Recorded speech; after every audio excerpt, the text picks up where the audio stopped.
అందరికీ నమస్తే. నేను జి రవి ముదిరాజ్, మేడ్చల్ మల్కాజ్గిరి జిల్లా కాంగ్రెస్ పార్టీ ఓబీసీ జిల్లా అధ్యక్షుని మాట్లాడుతా ఉన్నా. విషయం ఏంటంటే గత 2 రోజులుగా మనం చూస్తా ఉన్నాం, మన మీడియాలో గాని పోలీసు వ్యవహార శైలి గాని చూస్తా ఉన్నాం. 2 రోజుల నుండి హైదరాబాద్లో ఈరోజు మా మేడ్చల్ జిల్లాలో జరిగింది. ఏంటంటే వాళ్ళు ఇద్దరు ఎమ్మెల్యేలు బీఆర్ఎస్ పార్టీకి చెందినవారు. ఒకరు పాడే కౌశిక్ రెడ్డి గారు, ఒకరు గాంధీ గారు. వారిద్దరి మధ్యలో వచ్చిన సమస్యలు ఆ పార్టీకి సంబంధించిన ఆఫీసులో మాట్లాడకుండా, ఆ పార్టీకి సంబంధించిన పెద్దల సమక్షంలో మాట్లాడకుండా మీడియా ముందుకు వచ్చి గొడవ పడడం జరుగుతుంది.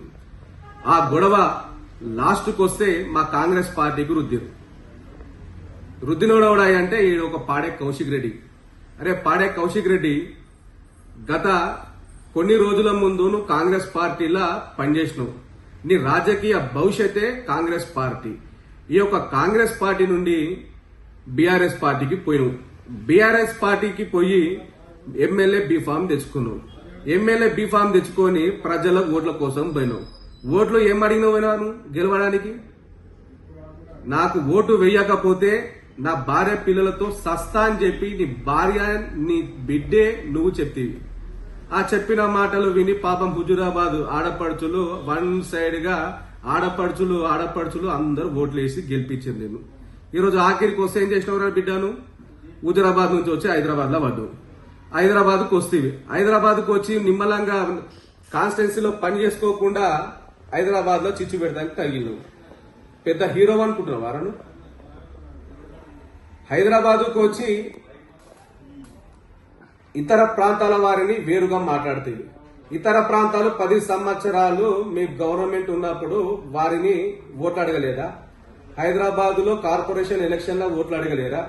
ఎమ్మెల్యే ఎలక్షన్ లో ఓట్లు అడగలేరా? ఈ రోజు నీకు వేరుగా కనిపిస్తున్నారా విధవ వీలు?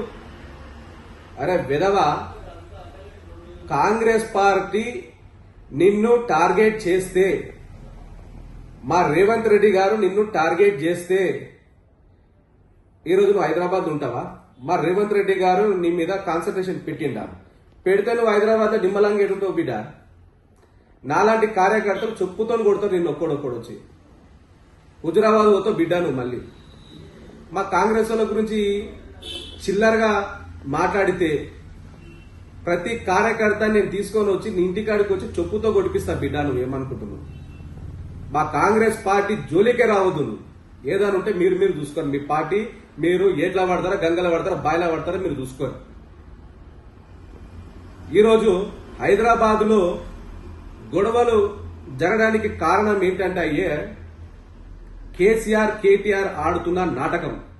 ఆ నాటకం ఏంటంటే ఆ నాటకం మన తెలంగాణ సెక్రటరీ గతంలో సోమేష్ కుమార్ గారు ఉన్నారు. ఆ సోమేష్ కుమార్ గారు నిన్న నోటీసులు అతనికి ఇవ్వడం జరిగింది. ఏం నోటీసులు అంటే కమర్షియల్ ట్యాక్స్. ఆ విషయంలో 1400 కోట్ల రూపాయల అవినీతి జరిగింది. 1400 కోట్లు అవినీతి ఎవరు దోచుకున్నారంటే సోమేష్ కుమార్ దోచుకున్నాడు. సోమేష్ కుమార్ ఎన్నికోలు ఉన్నారు? కేసీఆర్ ఎన్నికోలు ఉంటారు? కేటీఆర్.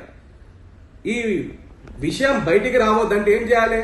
ఈ చిల్లర గొడవలు చేయాలి. ఈ చిల్లర గొడవలు ఓడి చేయాలి, ఈ చిల్లరగాడి చేయాలి. ఈ చిల్లరగాడు అన్ని చేస్తారు కదా. మీడియా ముందుకు వచ్చి తొడలు కొట్టుడు, ఇట్లా చూపించుడు. ఎవరొక ఎమ్మెల్యే ఉండి ఆ మాటలు మాట్లాడతావారా విధవా? రేపు రాబోయే తరానికి నువ్వు చూపించేది ఏముందిరా? ఇలాంటి చిల్లర మాటలు మాట్లాడితే ప్రజల్లోకి పిలిపించి చెప్పులు మెడలేసి కొడతాం మళ్ళీ మాట్లాడితే. అలాగే నేను చెప్తా ఉన్నా, ఈరోజు బీఆర్ఎస్ పార్టీ వాళ్ళు చేస్తున్న నాటకం ఏంటంటే వారిపై వస్తున్న అనేక అవినీతి కేసులు బయటికి వస్తున్నాయి. ఆ అవినీతి కేసులో నిన్న 1400 కోట్లు, అలాగే మన హైడ్రా పెట్టిన సందర్భంగా హైడ్రాలో చేసిన అవినీతి మొత్తం ఎవరాయి అంటే ఈ బీఆర్ఎస్ పార్టీకి చెందిన ఎమ్మెల్యేలు, మంత్రులు. ఆ మంత్రుల విషయంలో గాని ఈ ఎమ్మెల్యేల విషయంలో గాని వారు చేసిన కబ్జాలు బయటికి తీస్తా ఉంటే మీడియాలో వస్తున్న కథనాలను చూసి తట్టుకోలేక మీడియాను చూస్తున్న ప్రజలని డైవర్ట్ చేయనీకే ఇదొక నాటకంగా భావిస్తా ఉన్నా. అలాగే తెలంగాణ ప్రజలకు నేను తెలియజేస్తా ఉన్నా, గత 9.5 సంవత్సరాలు ఈ బీఆర్ఎస్ పార్టీ అధికారంలో ఉండి అనేక కబ్జాలు చేసి, అనేక ఇల్లీగల్ కన్స్ట్రక్షన్లు చేసి, ఆ ఇల్లీగల్ కన్స్ట్రక్షన్లలో ఈ కల్వకుంట్ల ఫ్యామిలీ మంత్రులు, ఎమ్మెల్యేలు వాటా తీసుకొని ఆ యొక్క అవినీతి ఏడా బయటకు వస్తుందోనని భయపడుతూ బతుకుతున్న ఈ ఎమ్మెల్యేలు, మంత్రులని వాళ్ళ వీడియోలు బయటికి రాకుండా, వాళ్ళ చేసిన అనేక అరాచకాలు బయటికి రాకుండా ప్రయత్నం భాగంగానే ఈ యొక్క అల్లరి సృష్టించి తెలంగాణ ప్రజలని ఒక డైవర్ట్ చేయనీకి, ఒక మెసేజ్ తీసుకొస్తున్నారని ఈ బీఆర్ఎస్ పార్టీ వాళ్ళు చేస్తున్నారని తెలంగాణ ప్రజలకు తెలియజేస్తా ఉన్నా. ఈ బీఆర్ఎస్ పార్టీ చేస్తున్న మోసాలను ఖండించాలని, తెలంగాణ ప్రజలు సుఖ సంతోషాలతో ఉండాలంటే కాంగ్రెస్ పార్టీతోటే సాధ్యమని తెలియజేస్తా ఉన్నా. జై కాంగ్రెస్.